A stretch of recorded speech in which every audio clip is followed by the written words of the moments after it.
அண்ணாமலை சூத்திர இந்து. அவரு சங்கராச்சாரியா பார்க்க போனா தரையில் தான் உட்கார முடியும். அண்ணன் பொன்னார் சூத்திர இந்து. அவர் சங்கராச்சாரியாரை பார்க்க போனா தரையில் தான் உட்கார முடியும்.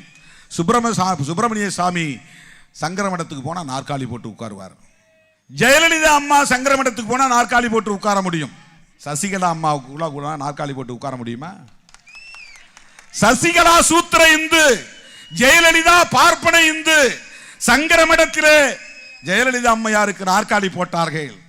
நல்ல வேளை சசிகலா அம்மா போகலன்னு நினைக்கிறேன். ஆனா நம்முடைய அக்கா தமிழிசை சவுந்தரராஜன் போனாங்க.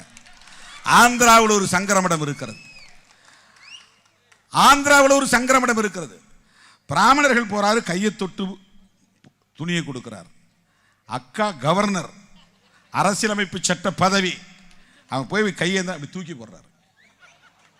சனாதனம் எங்கே இருக்கிறது என்று கேட்கிற மூடர்களே, அற்பர்களே, தமிழிசை கையில் ஆடையை கொடுக்காமல் தூக்கி எறிந்தாரே ஒரு மடாதிபதி, அந்த இடத்தில் தான்டா சனாதனம் இருக்கிறது, அந்த இடத்தில் தான் மனு தர்மம் இருக்கிறது, அந்த இடத்தில் தான் வர்ணாசிரமம் கோலோச்சுகிறது.